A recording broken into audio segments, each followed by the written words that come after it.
জি, মাননীয় নেত্রী।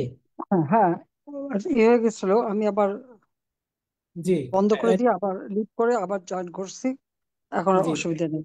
ঠিক আছে। টেকনিশিয়ান টেকনিশিয়ান ভাই রেডি আছেন? টেকনিশিয়ান ভাই। এসে গেছে তো, শোনা যাচ্ছে না? হ্যাঁ, আবার আপনাকে শোনা যাচ্ছে, ওই যে আমাদের যে আইটি দেখতেছে।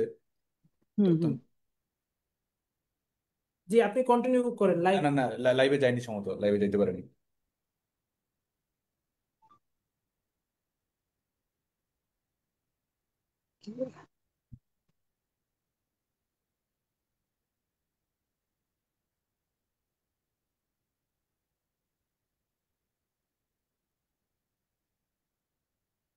ঠিক আছে, শুরু করব। আপা একটু। ওকে, ঠিক আছে।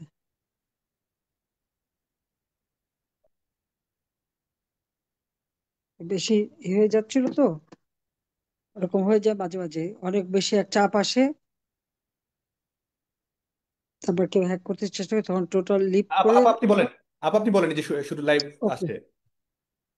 আছে, জি। এসছে। জি, জি, আসছে। লাইভ আসছে, লাইভ চলছে, আপনি বলুন। হুম।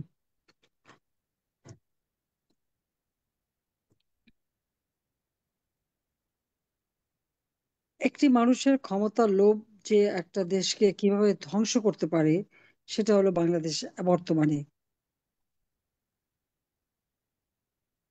সেই লোভের আগুনে আজকে বাংলাদেশ জ্বলছে। 2007 সালে যখন এমার্জেন্সি ডিক্লেয়ার হলো, তখন কিংস পার্টি করতে ছুটে এসেছিলেন এই ভদ্রলোক, কিন্তু ব্যর্থ হন।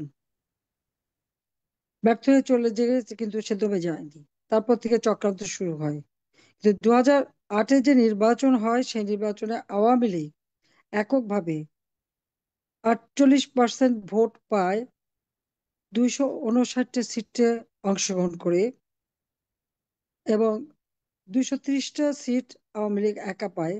আর আমাদের শরিকরা আর 41টা সিটে আওয়ামী লীগ কোনো প্রার্থী দেয়নি।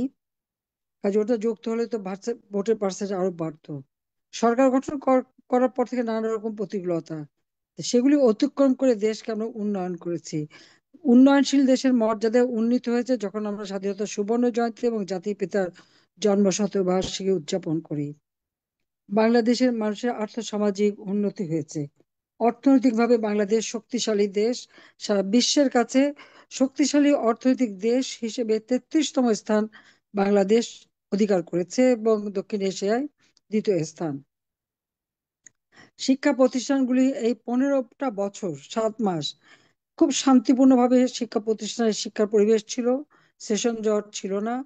এবং শিক্ষা, আধুনিক বিজ্ঞান প্রযুক্তি শিক্ষা, বহুমুখী শিক্ষা, যুগের সঙ্গে তাল মিলিয়ে বিভিন্ন কারিকুলাম, কারিগরি শিক্ষা, কম্পিউটার ট্রেনিং, কম্পিউটার ট্রেনিং এবং ইনকিউবেশন সেন্টার, হাইটেক পার্ক থেকে শুরু করে সাবমেরিন কেবলের মাধ্যমে সংযুক্ত ওয়াইফাই কানেকশন সমগ্র বাংলাদেশে, প্রতি ঘরে ঘরে বিদ্যুৎ, বঙ্গবন্ধু স্যাটেলাইট 1 উৎক্ষেপণ করা, সব আজুক, মানে অর্থাৎ আমাদের তরুণ সমাজ আধুনিক জ্ঞান সম্পন্ন একটি তরুণ সমাজ গড়ে উঠবে বিশ্বের সাথে তাল মিলিয়ে, যারা বাংলাদেশকে এগিয়ে নিয়ে যাবে। সেই পদক্ষেপটাই আমরা নিয়েছিলাম। পাশাপাশি নিজেরাও যেন স্ব উদ্যোক্তা হতে পারে, স্টার্ট আপ প্রোগ্রাম, ইয়াং বাংলার মাধ্যমে তাদেরকে উৎসাহিত করা এবং ট্রেনিং দেওয়া, প্রতিটি কাজই তো আমরা করেছি। কারণ তরুণরাই তো আমাদের ভবিষ্যৎ। আমাদের নির্বাচনী ইস্তাহার আমরা তরুণদের জন্য উৎসর্গ করেছিলাম, যে তারাই ভবিষ্যতে এই দেশ এগিয়ে নিয়ে যাবে। ডিজিটাল বাংলাদেশ গড়ে তুলি, বাংলাদেশের উন্নয়নশীল দেশের মর্যাদা পায়, এবং এরপরে আমরা ঘোষণা দেই যে আমরা স্মার্ট বাংলাদেশ গড়ে তুলব 2041 সালের মধ্যে।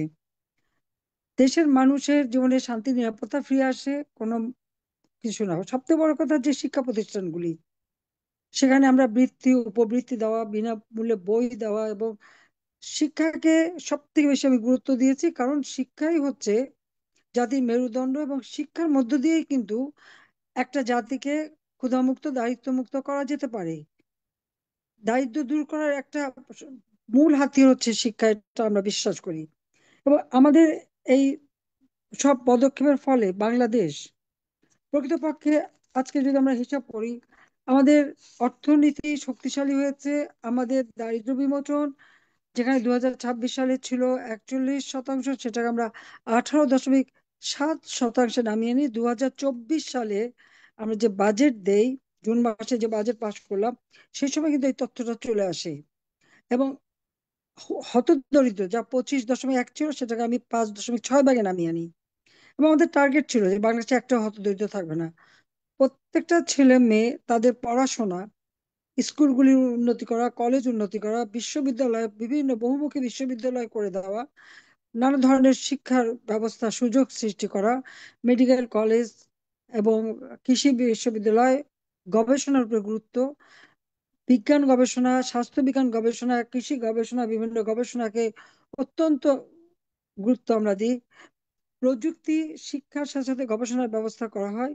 সব দিক থেকে একটা জাতিকে আমরা যখন গড়ে তুলছি, সেই সময় একটি ব্যক্তির ক্ষমতার লোভ এবং দেশ বিক্রির মুচলেকা দিয়ে আমাদের দেশটাকে আজকে ধ্বংসের দিকে নিয়ে গেছে। এখন বাংলাদেশের অবস্থাটা কি? শিক্ষা প্রতিষ্ঠান, প্রায় 4 লক্ষের মতো শিক্ষার্থী পড়াশোনার সুযোগ পাচ্ছে না। তাদের সার্টিফিকেট বাতিল করে। সার্টিফিকেট বাতিল করে কি হবে? বিদ্যাটা তো কেড়ে নিতে পারবে না, সেটা তারা বোঝে না। যে সার্টিফিকেট বাতিল করে দিয়ে তাদের পড়াশোনার পথ বন্ধ করে দিল। ক্ষতি কার? ক্ষতি তো দেশের। আমরা যেখানে 45 ভাগ থেকে সাক্ষরতার হার 78.8 ভাগে উন্নীত করেছিলাম, আবার সেটা পিছনে চলে যাবে। এতগুলি ছেলে মেয়েকে পড়াশোনা করতে সুযোগ না দিয়ে দেশের সমাজের কোন উন্নয়নটা তারা করবে, সেটা আমার প্রশ্ন। বৃত্তি উপবৃত্তি আমরা দিতাম, প্রায় 3,70,00,000-এর কাছাকাছি ছাত্র ছাত্রী কোনো না কোনো ভাবে, সে প্রাইমারি থেকে উচ্চ শিক্ষা পর্যন্ত বৃত্তি উপবৃত্তি পেত। গবেষণার জন্য আমরা বিশেষ বরাদ্দ দিতাম। আমি প্রাইম মিনিস্টার অফিসে আলাদাভাবে শিক্ষা সহায়তা ট্রাস্ট ফান্ড করে তার মাধ্যমে দেশে বিদেশে উচ্চশিক্ষার সুযোগ যাতে হয়, সেই ব্যবস্থা করে দিয়েছিলাম। কারণ আমরা তো বিশ্বের সাথে প্রতিযোগিতা করে চলতে চাই। আজকে বিশ্ব তো প্রতিযোগিতামূলক বিশ্ব। সেখানে বাংলাদেশের জনগণ, বাংলাদেশের তরুণ সমাজ, তাদের তো টিকে থাকতে হবে এবং তাদেরকে সে প্রতিযোগিতায় জিততে হবে। আমাদের ছেলেমেয়েরা হচ্ছে সব থেকে মেধাবী, আমরা সেইভাবে তাদের গড়ে তুলেছি। কিন্তু এখন আমরা কি দেখি? এখন সময় মতো তো বই দিতে পারলোই না, সেখানে ব্যর্থ। 700 কোটি টাকা অতিরিক্ত দিয়েও সেখানে ব্যর্থ। আজকে আমাদের স্বাধীনতার ইতিহাস, গৌরবের ইতিহাস, বিজয়ের ইতিহাস, সেই ইতিহাস মুছে ফেলা হচ্ছে। কেন? পরাজিত শক্তিকে খুশি করার জন্য।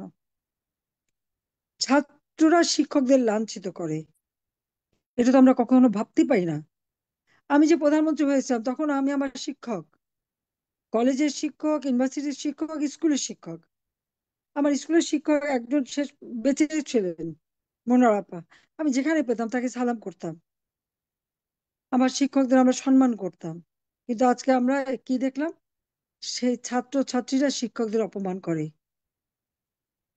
তাদের গায়ে হাত তুলে, জুতোর মালা পরায়, গাছের সাথে বেঁধে রাখে। এটা কি অসভ্যতা? এই বাচ্চাদের ভবিষ্যৎটা কি? সমস্ত ভবিষ্যৎটা নষ্ট করে দিচ্ছে। বৃত্তি উপবৃত্তি তো বন্ধ, শিক্ষা প্রতিষ্ঠান আবার সেই অস্ত্রের মানে গুদাম হয়ে গেছে, সঠিকভাবে পড়াশোনা করতে পারে। শিক্ষকদের অপমান। এই গত কয়েকদিন আগে 71 মঞ্চ করা হলো, সেখানে আমরা কি দেখলাম? ইউনিভার্সিটির শিক্ষক, সাংবাদিক এবং আমাদের সাবেক মন্ত্রী এবং এমপি এবং মুক্তিযোদ্ধা লতিফ সিদ্দিকী সহ তাদেরকে গ্রেপ্তার করা হলো। তাদের অপরাধটা কি ছিল? তারা মুক্তিযুদ্ধের কথা বলেছে, সংবিধান সংরক্ষণের কথা বলেছে, এটাই কি অপরাধ? তাহলে বাংলাদেশের সংবিধান সংরক্ষিত হবে না, তাহলে কোন সংবিধান হবে? সেটাই তো আমার প্রশ্ন, যে এটা কোন ধরনের মানে আচরণ, এটা আমরা বুঝে পাই না। সেখানে আজকে ছাত্রদের আদর্শ কি?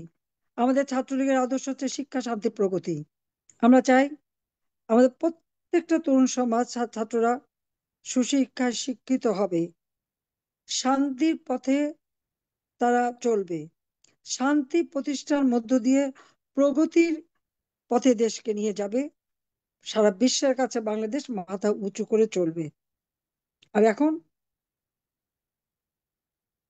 একটা চক্রান্ত করে দেশ বিক্রির মুচলেকা দিয়ে আমাদের সমুদ্র, সেন্ট মার্টিন দ্বীপ, করিডোরের নামে কক্সবাজার থেকে পার্বত্য চট্টগ্রাম সব বিক্রির মুচলেকা দিয়ে ক্ষমতা দখল করলেন ডক্টর মোহাম্মদ ইউনূস, যে লোকটাকে সব থেকে বেশি উপকার আমি করেছি। সে যখন পার্ট টাইম জব করতো ঢাকা চট্টগ্রাম বিশ্ববিদ্যালয় এবং প্রেষণে ছিল গ্রামীণ ব্যাংকের সাথে, এবং 1990 সালে 6,000 টাকা বেতনের এমডি পদে চাকরি পেল। এখন প্রশ্ন হচ্ছে, 6,000 টাকা বেতনের একজন এমডি আজকে বিলিয়ন বিলিয়ন ডলারের মালিক হয় কিভাবে, সম্পত্তির মালিক হয় কিভাবে? তার দুর্নীতির কথা অনেকবারই আমি বলেছি। মাত্র 3টা ব্যাংকেই তো তার 118 কোটি টাকা, প্রায় 1,100 কোটি টাকার তো তার ট্যাক্স ফাঁকি।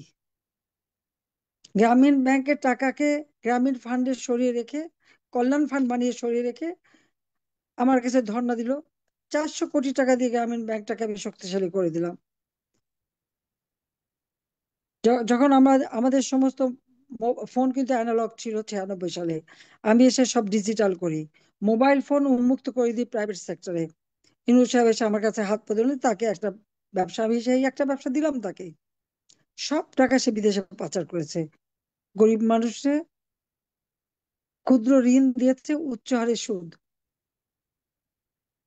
এখানে দারিদ্র বিমোচন হয়নি, দারিদ্র লালন পালন করা হয়েছে। তো এইভাবে মানুষকে শোষণ করা। যখন তার এমডি পদ থেকে চলে গেল, তারপর তো গ্রামীণ ব্যাংকটা একটা সুশৃঙ্খল অবস্থায় এসেছিল।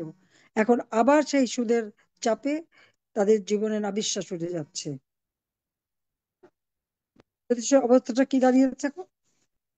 বাংলাদেশে গণতন্ত্র নেই, গণতান্ত্রিক কোনো অধিকার নেই, কথা বলার স্বাধীনতা নেই, মত প্রকাশের স্বাধীনতা নাই, প্রতিদিন হত্যাকাণ্ড। ছাত্রলীগের সেই সাইফুল আরিফকে হত্যা করা হলো, যুবলীগের বিপ্লবকে হত্যা করা, আওয়ামী লীগ মনোহর দিতে আমাদের আরেক নেতাকে হত্যা করে তাকে গাছের সাথে ঝুলিয়ে রাখা, খুলনা যশোর প্রতিটি জায়গায় প্রতিদিন হত্যা করা হচ্ছে। এমন একটা দিন আছে যে লাশ না পড়ছে। এ কোন বাংলাদেশ? নারীর উপরে নির্যাতন, মেয়েরা এখন স্কুল কলেজ ইউনিভার্সিটিতে যে পড়াশোনা করতেও অনেকে ভয় পায়, বাইরে যে কাজ করতে যেতে ভয় পায়। সে জঙ্গিদের শাসন শুরু হয়ে গেছে, আইনের শাসন নেই। সেই দিন একটা ছেলে বিপ্লবকে যখন মারে, আইন শৃঙ্খলা রক্ষাকারী সংস্থা সেনাবাহিনী দাঁড়িয়ে আছে, তারা বাধাও দেয় না। মানবতা বলে কিছু নেই বাংলাদেশে, পদে পদে মানবাধিকার লঙ্ঘন করা হচ্ছে।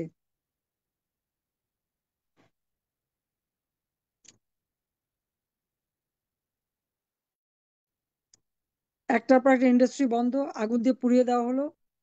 কি আওয়ামী লীগের নেতার ইন্ডাস্ট্রি, তাই পুড়িয়ে দিল অথবা বন্ধ করে দিল। ব্যাংক গুলি দেউলিয়া হয়ে গেছে, শেয়ার মার্কেটের টাকা পাচার। অবশ্য সেই টাকা পাচার করে আবার রেমিটেন্স হিসেবে এনে, ওটা আবার আরেকটা ট্রিক। এবং যাদের উপদেষ্টা বানিয়েছিল 1,000 টাকা পকেটে নাই, তারা এখন শত শত কোটি টাকার মালিক। দুবাইতে তাদের সেই বিটকয়েনের অ্যাকাউন্টও আছে। তো এই অবস্থা সারা দেশে। সংখ্যালঘুদের উপর চরম নির্যাতন, একটার পর একটা ঘটনা ঘটে যাচ্ছে। আমরা কি দেখি? প্রায় 2,442টি সংখ্যালঘু নিপীড়নের ঘটনা ঘটেছে বাংলাদেশে। গির্জা, মাজার, মসজিদ, মন্দির, প্যাগোডা একে একে পোড়ানো হচ্ছে, ধ্বংস করা হচ্ছে। প্রায় 4,105টা ধর্ষণের ঘটনা ঘটেছে, সেখানে নারী এবং শিশু।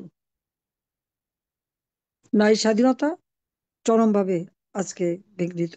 আমার সময় তো সবাই সমান অধিকার পেয়েছিল, মাথা উঁচু করে চলতে। একটা সমাজকে উন্নত করতে হলে সবাইকে নিয়েই তো করতে হয়।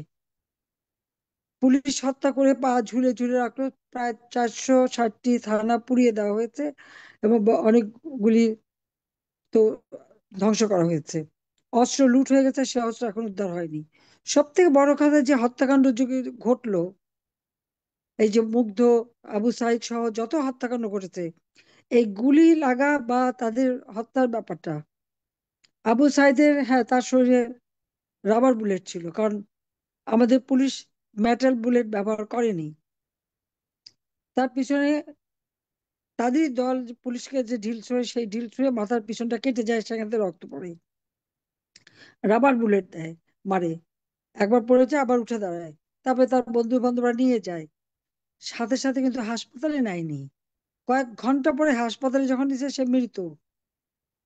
একটা মানুষ যদি গুলি লেগে থাকে, সাথে সাথে হাসপাতাল নেবে, মাত্র 20 মিনিটের পথ হাসপাতাল নেয়নি, কারণটা কি?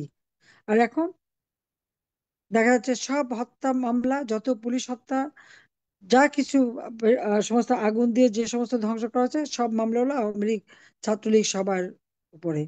আর ছাত্রলীগের উপরে যে বদনাম, আজকে যে উপদেষ্টা হয়ে বড় বড় কথা বলে, এরাই তো একসময় ছাত্রলীগ করতো। গণভবনে এসে তো আমার সাথে অনেকে ছবিও তুলেছে, বঙ্গবন্ধুর জন্য কত ভালো ভালো কথা বলেছে। আর তারা যে গোপালগঞ্জে বঙ্গবন্ধুর বিরুদ্ধে জঘন্য ভাষায় কথা বলে, এত সাহস পায় কোথায়?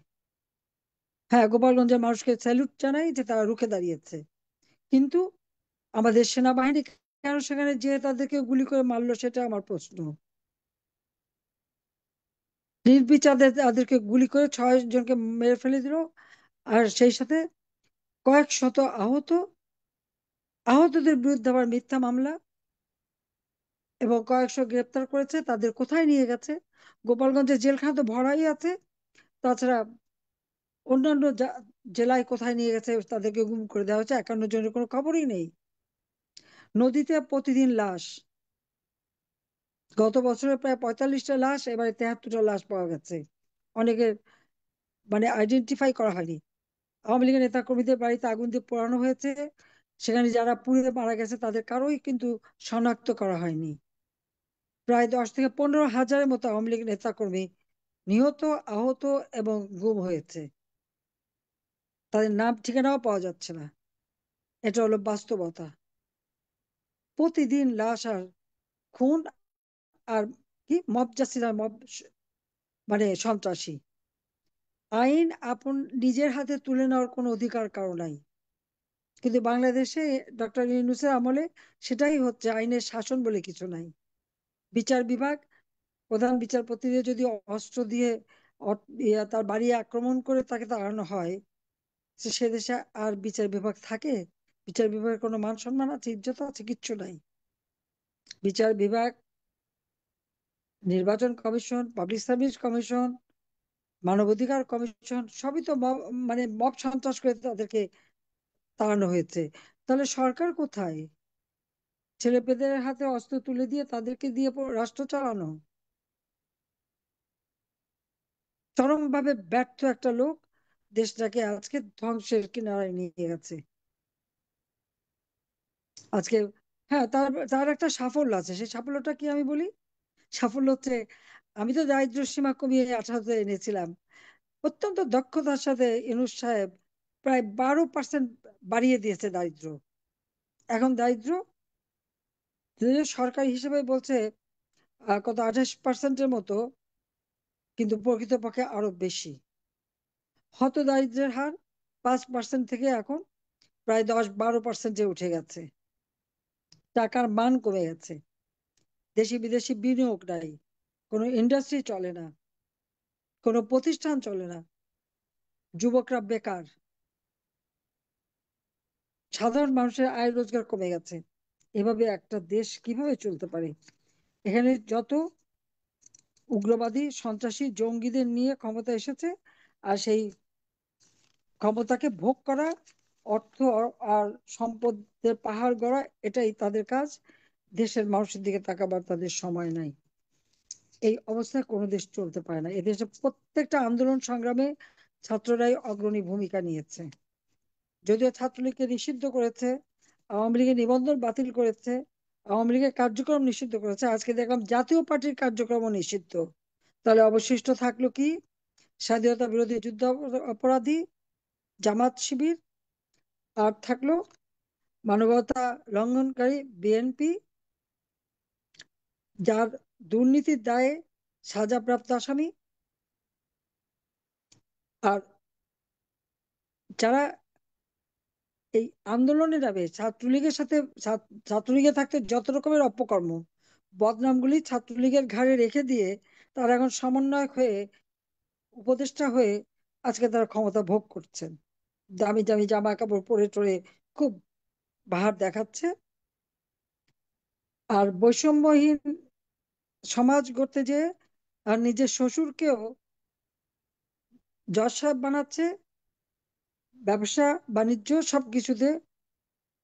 আর ইউনূস সাহেব নিজেই তার ভাই বেটা তারই অফিসে উপপ্রেস সচিব থেকে শুরু করে সব গোষ্ঠী সব নিয়ে এসে বিভিন্ন পদে বসাচ্ছে।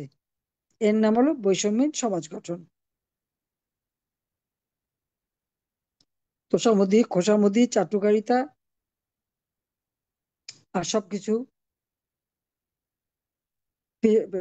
শুধুমাত্র বিশিষ্ট লোকগুলি পাবে। আর যে কটা উপদেষ্টা সবকটা বিদেশি নাগরিক। দেশের প্রতি তাদের কোনো দায়বদ্ধতা আছে? খুনের মামলার আসামি, অপরাধী, তাদেরকে এনে বসিয়েছে, দেশটার ভবিষ্যৎ একেবারে ধ্বংস করে দিয়েছে।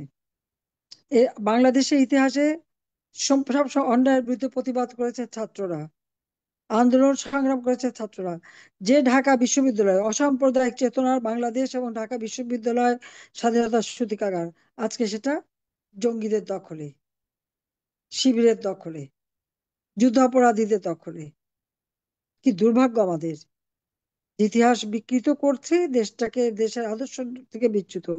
এখান থেকে দেশের মানুষকে বাঁচাতে হবে। আজকে ঘরে ঘরে হাহাকার, মানুষের খাবার নেই, নিম্নবিত্ত। আমি নিম্নবিত্ত থেকে 5 কোটি মানুষকে মধ্যবিত্তে উন্নীত করেছিলাম, আজকে মধ্যবিত্ত থেকে সব নিম্নবিত্তে চলে গেছে।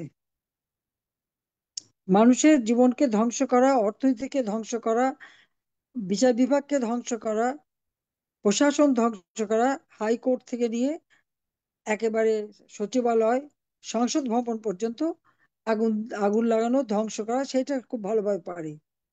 যে কোনো একটা রাষ্ট্র চলতে গেলে তার 3টে অঙ্গ থাকে: আইনসভা, বিচার বিভাগ এবং কার্যনির্বাহী বিভাগ, অর্থাৎ লেজিসলেটিভ, জুডিশিয়ারি, এক্সিকিউটিভ। তিনটাই ধ্বংসের মুখে।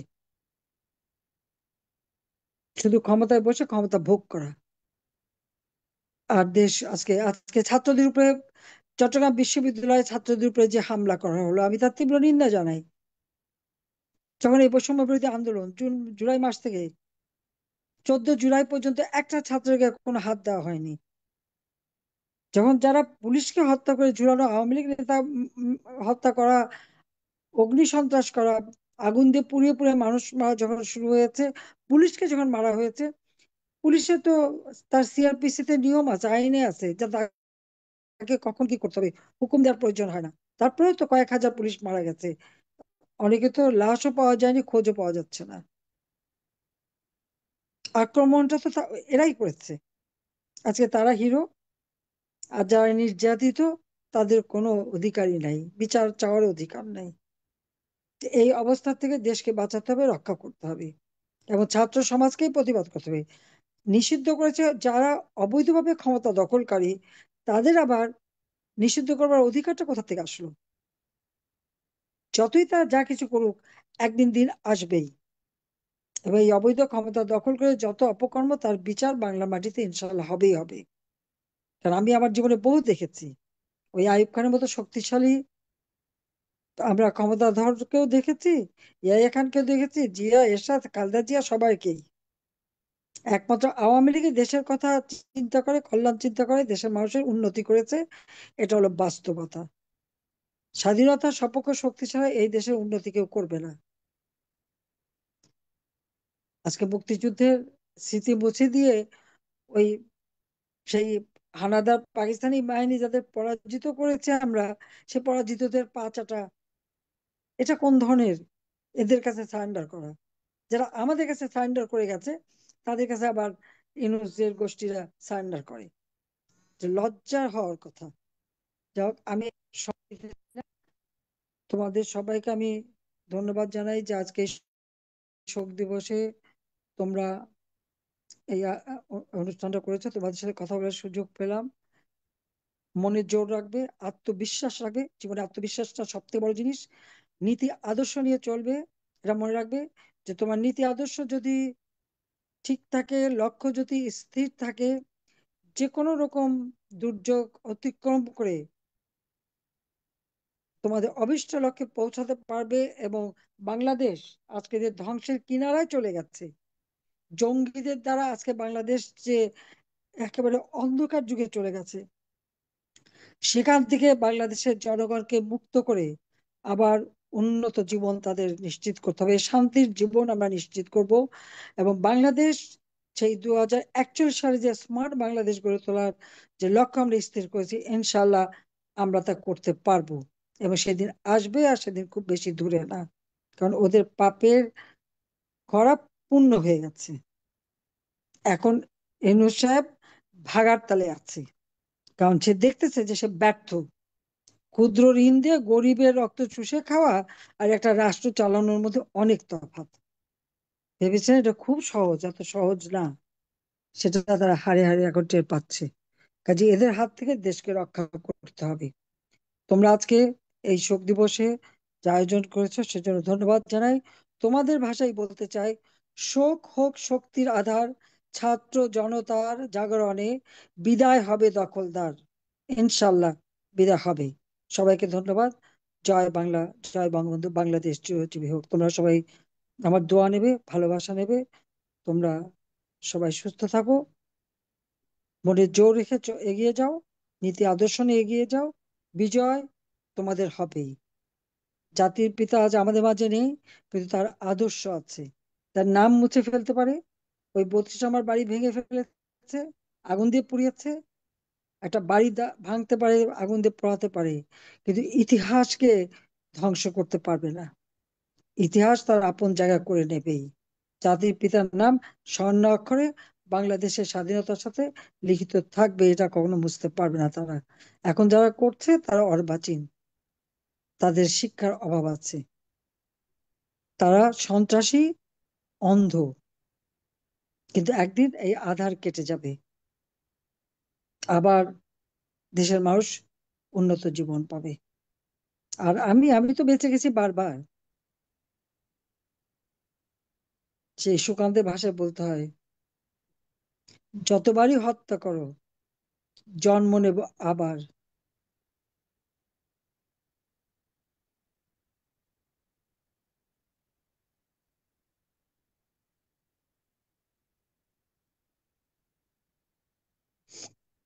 বাংলাদেশের মানুষকে মুক্ত করবই।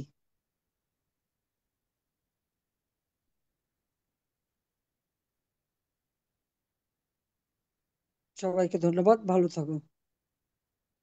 জি, মাননীয় নেত্রী, আপনাকে অসংখ্য ধন্যবাদ। আজকে আমাদের এই শোক দিবসের আলোচনা সভায় আমাদের সাথে বাংলাদেশ আওয়ামী লীগের বিভিন্ন স্তরের নেতৃবৃন্দ, জাতীয় নেতৃবৃন্দ, বাংলাদেশ ছাত্রলীগের কেন্দ্রীয় নেতৃবৃন্দ, বাংলাদেশ ছাত্রলীগ ঢাকা মহানগর উত্তর দক্ষিণ, ঢাকা বিশ্ববিদ্যালয়ের নেতৃবৃন্দ সহ সারা দেশের আপনার সকল জেলা মহানগর বিশ্ববিদ্যালয়, উপজেলা, কলেজ, পৌর, ইউনিয়ন, ওয়ার্ড, সকল পর্যায়ের নেতৃবৃন্দ উপস্থিত আছেন। উপস্থিত আছেন দেশের লক্ষ কোটি শিক্ষার্থী, ছাত্রীরা। এবং আজকে অত্যন্ত দুঃখ ভারাক্রান্ত কণ্ঠে বলতে হয়, এই কিছুক্ষণ আগেও সংঘর্ষের কারণে বাংলাদেশ কৃষি বিশ্ববিদ্যালয় ময়মনসিংহ, যেখানে গত 16 বছরে একদিনের জন্য ক্যাম্পাস বন্ধ হয়নি, ইতিমধ্যে সংঘর্ষের কারণে বন্ধ ঘোষণা করা হয়েছে অনির্দিষ্টকালের জন্য, এবং ক্যাম্পাসের বাহ, নিরাপত্তার দায়িত্ব প্রশাসনের উপরে দেওয়া হয়েছে। বাহ। জি, মাননীয় নেত্রী, আপনাকে ধন্যবাদ। এই পর্যায়ে আজকের এই সভার সমাপনী বক্তব্য দেওয়ার জন্য বাংলাদেশ ছাত্রী সংগ্রামী সভাপতি জনাব সাদ্দাম হোসেনকে অনুরোধ করছি। ধন্যবাদ। আবারও আমাদের প্রিয় নেত্রী, বাংলাদেশের মানুষের আশা আকাঙ্ক্ষার ঠিকানা, আমাদের এই গণতন্ত্র পুনরুদ্ধারের লড়াইয়ের, আমাদের বাংলাদেশের জনগণের আস্থার ঠিকানা বঙ্গবন্ধু কন্যা দেশরত্ন শেখ হাসিনাকে আমরা ধন্যবাদ জানাই, কৃতজ্ঞতা জানাই। এবং আমরা এই অনুষ্ঠানের মাধ্যমে আমরা আবারও প্রত্যয় ব্যক্ত করি, আমরা গণতন্ত্র পুনরুদ্ধার করব, আমরা বাংলাদেশের মুক্তিযুদ্ধের অঙ্গীকার পুনঃপ্রতিষ্ঠিত করব এবং বঙ্গবন্ধুর আদর্শকে ধারণ করে আমরা যে কোনো মূল্যেই দখলদার শক্তির বিদায় নিশ্চিত করব বাংলাদেশের জনগণকে বিজয়ী করার জন্য। এবং ক্ষমতা যতই অন্ধ হোক, জনতার জাগরণের প্রলয় কখনো বন্ধ হবে না এবং বাংলাদেশের জনগণ বিজয়ী হবে। জয় বাংলা, জয় বঙ্গবন্ধু।